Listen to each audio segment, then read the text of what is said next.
Judul Jack Neo akhirnya bersuara. 40 tahun diam membisu tentang Irene Kang. Saya bukan pelakon terbaik dalam hidup saya. Irene yang patut dapat anugerah itu? Begitulah kata-kata yang perlahan namun memecahkan segala dinding sunyi yang dibina selama 4 dekad. Kata-kata itu tidak datang dari watak Liang Popo yang ceria, bukan juga dari Liang Ximei yang lucu dan menggoda. Kata-kata itu datang dari seorang lelaki bernama Jack Neo, yang selama ini menyembunyikan satu kebenaran pahit manis tentang wanita yang berdiri diam di belakang tabir kejayaannya, Irene Kang, istrinya.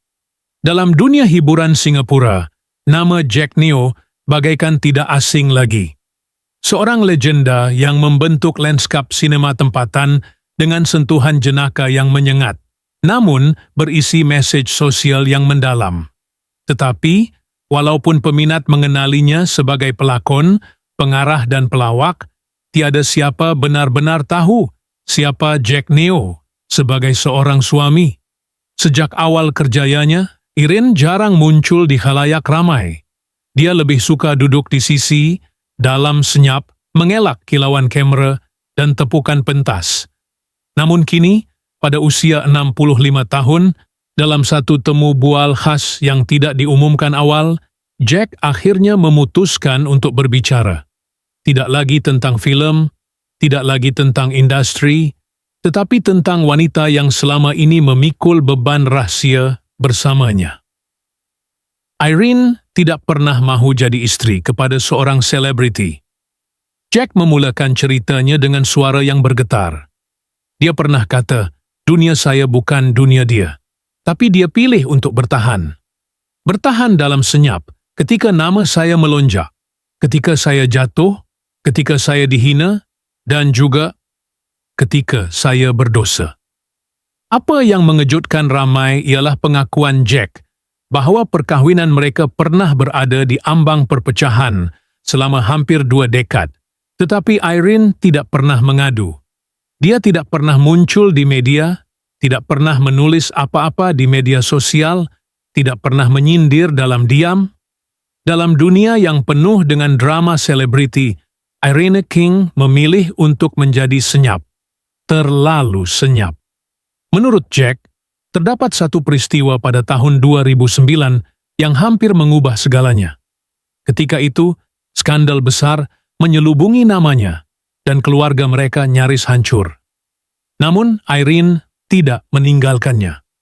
Dia hanya kata, kalau awak benar-benar mahu berubah, saya tunggu. Dan dia tunggu. Dia tunggu saya lebih lama dari yang sepatutnya.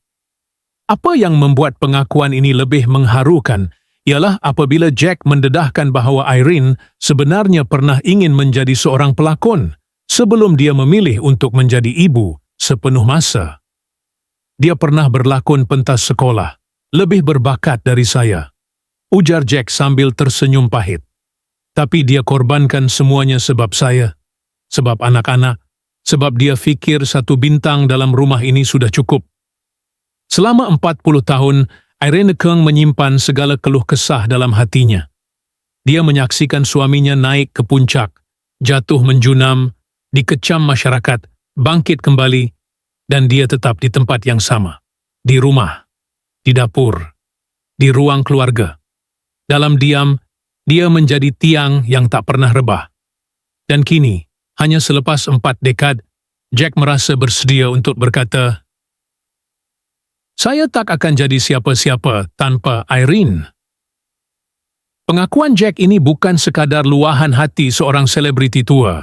Ia adalah maseruan kepada semua lelaki yang pernah mengambil mudah wanita di sisi mereka. Ia juga kisah tentang cinta yang tidak perlu ditunjukkan di media sosial untuk menjadi benar, tentang pengorbanan yang tidak ditulis dalam skrip, dan tentang seorang wanita yang memilih untuk mencintai dalam senyap, walaupun dia layak untuk didengari. Jack mendedahkan bahawa Irene pernah menulis diari sejak mereka berkahwin, dan hanya baru-baru ini dia membacanya. Diari itu penuh dengan doa-doa yang tidak pernah disebut, air mata yang tidak pernah dilihat, dan harapan-harapan kecil yang tidak pernah dia tahu wujud. Saya rasa macam membaca skrip filem yang tak pernah saya layak arahkan, katanya dengan suara teresak. Kini, ketika ramai pasangan bercerai kerana hal kecil, Jack dan Irene masih bersama. Tetapi bukan kerana mereka sempurna, jauh sekali. Mereka bersama kerana Irene memilih untuk tidak lari dan Jack akhirnya memilih untuk tidak diam lagi. Beliau berkata, "Saya mungkin tidak dapat membayar balik segala yang dia korbankan, tapi dengan berkongsi cerita ini, saya mahu seluruh dunia tahu bahawa Irene Kang bukan hanya isteri Jack Neo. Dia adalah pahlawan yang tidak dikenali dalam hidup saya." Setiada konklusi jelas dalam kisah ini kerana cinta sebenar memang begitu. Ia tidak memerlukan penamat sempurna, hanya keikhlasan untuk mengaku bahawa di sebalik lelaki terkenal, selalu ada wanita luar biasa yang dunia tak pernah kenal hingga hari ini. Odsedinti, sambungan kisah Jack Neo and Irene Kang. Dalam diam. Ada rahsia.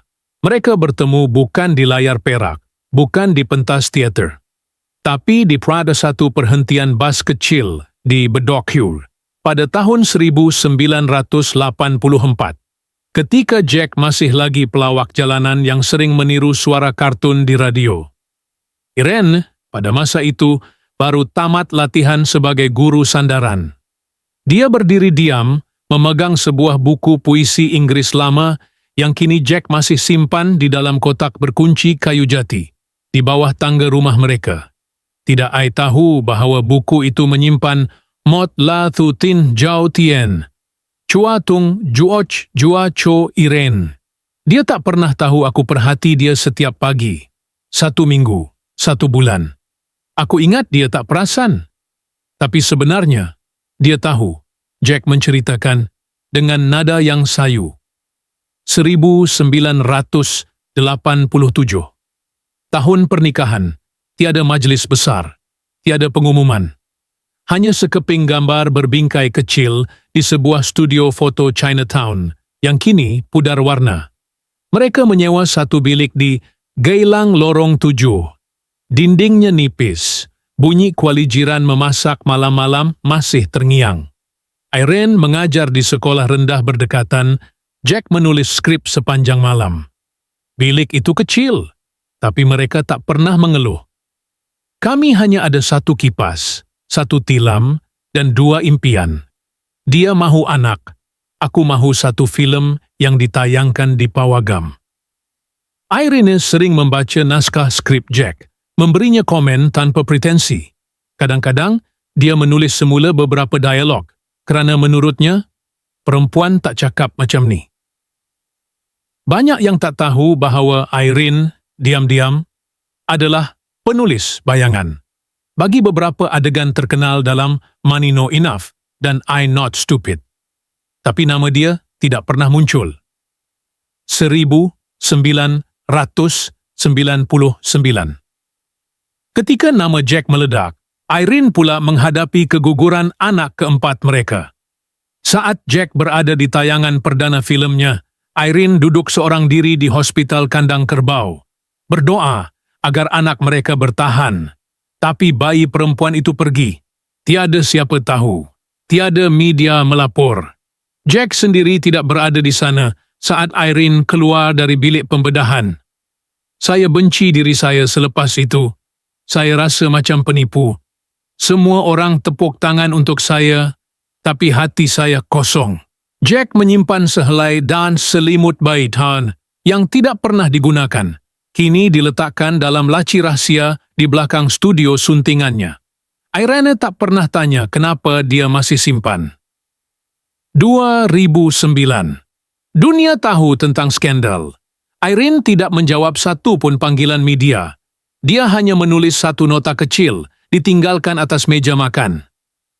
Kalau awak masih mahu keluarga ini, awak tahu harus buat apa. Tiada jeritan, tiada drama, tapi Jack tahu itulah nota paling berat yang pernah dia baca. Malam itu dia tak tidur. Dia keluar ke pantai East Coast, duduk atas pasir, tengok ombak, dan memikirkan semua skrip yang dia tulis. Tiba-tiba dia sedar, tak ada satu pun skrip tentang penyesalan. Semua karyanya lucu, bersemangat, penuh sindiran sosial, tapi kosong dari kesedaran dalaman, kosong dari Irene. Sejak malam itu, Jack menulis dalam diari yang dikunci dengan angka kelahiran Irene. 0902. Setiap hari, selama 11 tahun, tapi Irene tidak tahu. Dan anehnya, Jack juga tak pernah membaca balik tulisannya sendiri. 2021. Anak sulung mereka kini sudah menjadi seorang pengarah muda. Tapi tak pernah sekalipun dia mengarahkan film tentang ayahnya. Ada sesuatu yang dia simpan. Dalam satu wawancara ringkas, si anak pernah berkata, "Saya tidak tahu siapa ayah saya yang sebenar. Saya hanya kenal dia melalui film." Kalimat itu mengejutkan Jack lebih dari sebarang tajuk berita skandal. Itulah saat Jack mula membuka kembali semua surat-surat Irene, buku puisi yang pernah dia pegang di perhentian bus, dan akhirnya membaca diari milik istrinya yang tersimpan dalam kotak bawah katil selama 20 tahun. Isi diari itu membingungkan. Ada petikan-petikan yang sukar difahami. Ada puisi yang seolah berbicara dengan orang ketiga. Ada nama seorang wanita yang sering disebut, Mei Ling, tapi tiada penjelasan. Siapa Mei Ling? Anak yang hilang? Kawan lama? Atau seseorang yang Jack tak pernah tahu? Mei Ling suka laut, tapi tak suka ombak. Dia takut dibawa pergi, macam aku. Catatan Irene, 14 Mac 2002. Jack tak pernah tanya Irene tentang Mei Ling. Sampai hari ini, nama itu masih menjadi misteri, dan barangkali akan terus begitu. Kini, di usia senja, Irene lebih banyak duduk di beranda, membaca senyap. Jack duduk di sebelah, kadang bercakap, kadang tidak. Tapi Toin, sunyi itu tak lagi menakutkan mereka. Mereka telah melalui badai, kehilangan, kebenaran pahit, dan masih duduk bersama. Saya tak tahu saya layak dapat dia atau tidak. Jack berbisik. Tapi saya tahu, saya tak mahu kisah kami tamat tanpa sempat saya beritahu dunia bahawa dia ada. Dan begitulah, satu demi satu, rahsia lama terbongkar secara beransur-ansur. Tetapi tidak semua. Terdapat banyak perkara yang tidak diceritakan. Contohnya, siapakah Mei Ling? Mengapa Irene menyimpan diari lain tersembunyi di dalam peti berkunci 2 di Sentosa? Dan kenapa Jack belum membukanya lagi? Pagi itu, langit di Yio Chu Kang tidak sepenuhnya cerah, dan bunyi burung merpati bersilang dengan desahan kipas siling yang lama. Jack duduk di ruang tamu rumah teres kecil mereka, memakai kemeja tidur lusuh dan selipar yang sudah haus tapaknya. Di tangan kirinya, secawan kopi yang sudah sejuk. Di tangan kanannya, satu helaian gambar lama yang kusam. Irene, di usia 23 tahun, tersenyum malu di sebuah kedai menjahit. Dia menyentuh sudut gambar itu perlahan, seolah-olah takut ia hancur. Rasa bersalah dan sayang bercampur menjadi satu. Perasaan yang aneh, seperti berdiri di dua dunia. Satu dunia tempat dia dihormati dan disanjung, dan satu dunia lagi tempat dia menjadi lelaki yang sering gagal menunaikan janji terhadap orang yang paling mencintainya. Dalam diam, Jack bukan lelaki yang kuat, dia tahu itu. Semua watak liang popo, semua ketawa dan dialog lucu yang keluar dari skripnya hanyalah tirai. Penutup kepada kekosongan dalam dirinya. Di atas pentas, dia menari dan menggoda penonton.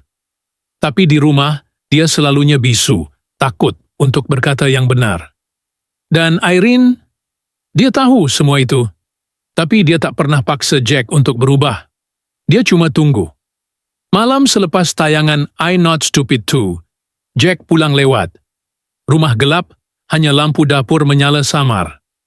Di atas meja, Irene tinggalkan satu pinggan nasi goreng ikan bilis dan satu nota kecil.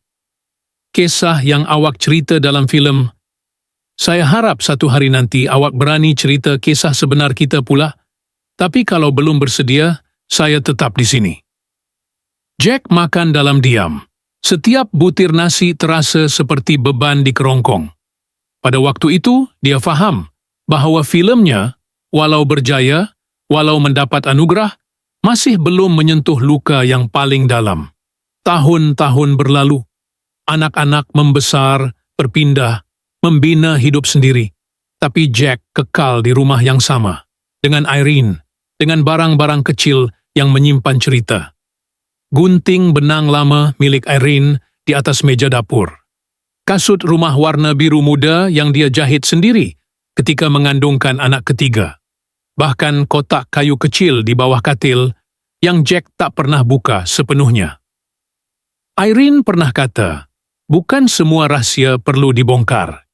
Kadang-kadang, diam itu juga satu bentuk cinta. Namun satu hari, selepas ulang tahun perkahwinan ke-35 mereka, Jack dapati Irene sedang termenung lama di luar, memegang buku puisi Inggris lama. Buku sama yang dia bawa di perhentian bas bedok dulu. Irene menyapu halaman yang sudah kekuningan dan berkata perlahan, "Awak ingat Mei Ling?" Jack kaku. Nama itu muncul semula. Mei Ling. Nama yang hanya dia lihat dalam catatan harian Irene yang penuh metafora dan puisi tidak jelas. Dia tak tahu nak jawab, tapi Irene hanya tersenyum tipis, seperti sudah menjangka kekeliruan itu. "Tak mengapa. Bila awak bersedia, tanya saya sekali lagi. Tapi pastikan awak betul-betul mahu tahu." Sejak itu, Jack jadi resah. Malam-malamnya penuh mimpi. Mimpi tentang Irene hilang di sebuah lorong gelap. Tentang seorang gadis kecil menangis dalam hujan. Tentang suara Irene membaca puisi tanpa wajah. Setiap peristiwa, setiap kenangan mula menyatu dalam kepalanya, seolah-olah semuanya saling berkait. Skandal yang pernah berlaku, Irene yang tiba-tiba murung selama 1 tahun selepas keguguran, surat-surat tak beralamat dalam laci, dan juga senyuman Irene yang tak pernah sepenuhnya menjawab, hanya memaafkan. Jack sedar, dalam hidupnya, dia telah menjadi watak utama dalam skrip sendiri, tapi Irene adalah satu penulis sebenarnya. Tanpa dia, tak ada babak yang masuk akal, tak ada perkembangan watak, tak ada keinsafan. Kini, pada usia yang sudah melangkaui waktu populariti dan anugerah, Jack hanya mahu satu perkara, menjadi manusia sebenar di hadapan Irene. Tapi persoalan yang belum terjawab masih menghantui. Siapa sebenarnya Mei Ling? Kenapa Irene hanya sebut namanya apabila sendirian? Dan apakah rahasia yang masih tersimpan dalam kotak kayu tua di bawah katil mereka yang tak pernah benar-benar dibuka? Jack memandang keluar tingkap. Irene sedang menyiram bunga, senyap seperti biasa. Tapi kali ini, Jack berdiri, melangkah ke arah dia, dan akhirnya bertanya, "Irene, saya dah bersedia." Pada ketika itu, sesuatu bergerak, bukan dalam angin, tidak dalam cahaya, tetapi di mata Irene. Buat pertama kali dalam beberapa dekad, dia melihatnya sebagai lelaki yang benar-benar baru. Seorang yang bersedia untuk membuka semua yang telah disembunyikan. Ceritanya belum habis lagi. Perkataan pertama yang terlintas di pikiran, kata-kata terakhir, tapi perkataan terakhir yang terlintas di pikiran. Jack berdiri di sisi Irene, tubuhnya kaku, tapi hatinya ribut. Kata-kata, "Saya dah bersedia." Keluar dari mulutnya perlahan, nyaris terputus separuh jalan, tapi cukup jelas untuk Irene dengar. Dia tidak segera berpaling. Hanya tangannya berhenti menyiram pokok ros Jepun yang baru mekar 2 hari lalu. Senyap. Bunyi air menitik dari penyiram ke tanah berpasir mengisi ruang antara mereka. "Awak pasti?" Irene bertanya. Matanya masih pada daun-daun basah.